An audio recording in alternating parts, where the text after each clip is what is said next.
जय हिंद, जय भारत। आज हम राजस्थान विधानसभा चुनाव के उसी सफर में आप पहुंचे हैं हवा महल से प्रबल दावेदार माने जा रहे इस्लाम कुरैशी के पास। जानते हैं इनके विचार और विधानसभा के बारे में इनका क्या नजरिया है और जब ये विधायक बनेंगे तो किस तरह विकास कार्य करेंगे। मेरे पिताजी गफूर भाई घीवाले हुआ करते थे, जो समाज के पटेल भी हुआ करते थे और कांग्रेस के जो है कर्मठ कार्यकर्ता भी थे और स्वतंत्रता सेनानी भी थे। यानी शुरू से मेरे पिताजी कांग्रेस के साथ में रहे और तभी से हमारा पूरा परिवार कांग्रेस के साथ में ही है। अब उनका तो स्वर्गवास हो चुका है, अब उनकी पीढ़ियाँ चल रही है, उनकी पीढ़ी में मैं भी हूँ, तो हम बाई बर्थ यानी शुरू से ही कांग्रेस के साथ में हैं। आप हवा महल से प्रत्याशी हैं। हवा महल में कितने माइनॉरिटी के लोग हैं और क्या आंकड़ा है वहाँ का, जातीय आंकड़ा क्या है? देखिए, ये आपने बहुत अच्छा सवाल किया। मुझे अच्छा लगा ये सवाल, क्योंकि ये मैं चाहता भी हूँ और लोगों को भी कहता भी हूँ कि हवा महल कॉन्स्टिट्यूंसी का आज का जो जातीय समीकरण है वो इस तरीके का है कि कुल मिला के यहाँ पर करीबन 2,27,000 2,28,000 के आसपास कुल वोटर्स हैं। उसके अंदर number of Muslim voters 1 lakh से ऊपर, यानी 1,03,000 1,04,000 नंबर ऑफ मुस्लिम वोटर्स। और उसके बावजूद भी इस हवा महल कॉन्स्टिट्यूंसी को सामान्य कॉन्स्टिट्यूंसी के अंदर रखा गया है, जबकि नंबर ऑफ वोटर्स के मुताबिक हवा महल कॉन्स्टिट्यूंसी एक माइनॉरिटी की कॉन्स्टिट्यूंसी होनी चाहिए, उसको एक साधारण और जनरल कॉन्स्टिट्यूंसी में रखा गया है। और दूसरा जो जिसको कि हमारे कांग्रेस आला कमान किशनपोल की सीट है और आदर्श नगर की जो सीट है, जहां number of voters Muslim voters हवा महल कॉन्स्टिट्यूंसी के कंपैरिजन में कम है, लेकिन उसको माइनॉरिटी उन्होंने माना गया है। ये बड़े अचरज की बात है। मैंने ये बात यहाँ पर भी उठाई, पीसीसी के अंदर भी उठाई। मैं इस बात को लेकर मैं दिल्ली भी गया, मैं अहमद पटेल साहब से भी मिला, मैं माइनॉरिटी के चेयरमैन ऑल इंडिया कांग्रेस के जो चेयरमैन हैं नदीम जावेद साहब, मैंने उनसे भी ये कहा कि सर ये क्या हो रहा है, ये इसको ज़रा समझा जाए कि जहाँ पर नंबर ऑफ मुस्लिम वोटर्स ज़्यादा हैं उसको सामान्य सीट किया गया, जहाँ नंबर ऑफ मुस्लिम वोटर्स कम हैं उसको माइनॉरिटी की सीट की गई है। तो आपका सवाल का जवाब इसमें आ जाता है, क्योंकि यहाँ पर जो 2,27,000 28,000 जो वोटर हैं आज हमारी हवा महल कॉन्स्टिट्यूंसी के अंदर, उसके अंदर करीब 1,03,000 1,04,000 मुस्लिम वोटर्स हैं, जो कि सबसे ज़्यादा हैं। बाकी तो सभी समाज के लोग हैं। तो उस हिसाब से मैं तो इस चैनल के माध्यम से यही कहना चाहूँगा कि इस हवा महल कॉन्स्टिट्यूंसी के ऊपर ख़ास तौर से ध्यान देना चाहिए, क्योंकि यहाँ पर मुस्लिम वोटर सबसे ज़्यादा हैं, इसलिए इसको माइनॉरिटी की सीट माना जाए।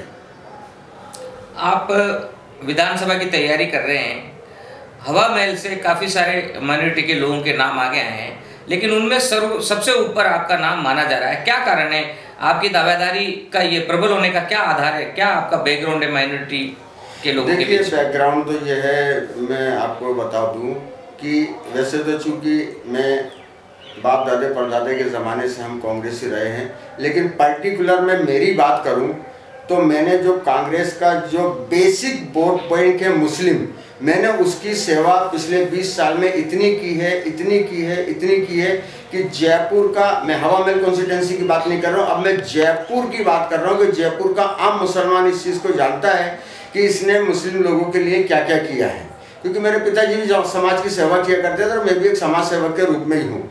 मैंने काफ़ी समाज की सेवा करी है। अब लोगों का ये है कि अगर आप आगे आते हैं, कांग्रेस आपको टिकट देती है और आप विधायक बन जाते हैं, तो जो समाज की सेवा जिस रूप में मैं कर रहा हूँ, शायद अगर उससे बेहतर हो जाएगी कि अगर मैं विधायक बन जाऊँ और कांग्रेस अगर सत्ता में आती है, तो फिर जो काम रिक्वेस्ट से होते हैं, जो कामों के लिए लोगों के एहसानात उठाए जाते हैं, जो काम आधे अधूरे रह जाते हैं, जिन कामों के लिए हमको बहुत धक्के खाने पड़ते हैं, शायद वो आसानी से हो जाएगी और मैं कौम की और जो है सबकी सेवा बहुत अच्छे तरीके से कर पाऊंगा।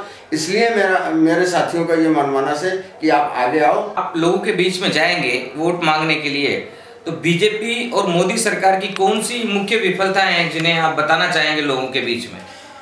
देखिए अनिश जी, मोदी सरकार की तो सिर्फ विफलता ही विफलता है, जिनके ऊपर पूरी किताबें लिखी जा सकती हैं। इसमें उनका तो कुछ ऐसा है ही नहीं कि जिसकी कोई तारीफ की जा सके। शुरू से आज 5 साल पूरे होने को आ गए। ये जुमलेबाजी की सरकार है। कभी गाय की बात करते हैं, कभी गोबर की बात करते हैं, कभी गंगा की बात करते हैं, कभी सूर्य नमस्कार की बात करते हैं, कभी जो है 3 तलाक की बात करते हैं। इनके पास में कोई मुद्दे ही नहीं है। देश विकास के लिए, राष्ट्रीय विकास के लिए तो कोई मुद्दा ही नहीं है इनके पास में। मुद्दा है तो धार्मिक मुद्दे हैं। हमारे हिंदुस्तान को सच मायने में अगर मेरे शब्दों में कहा जाए तो मोदी सरकार के होने से हम 20 साल पीछे चले गए। व्यापारी वर्गों की पार्टी कहलाती है, डिमोनेटाइजेशन कर दिया। पता नहीं लोगों को लालच दे दिया कि तुम जो है मुझे वोट दो, मैं 15-15 लाख रुपए तुम्हारे खाते के अंदर जमा करा दूंगा।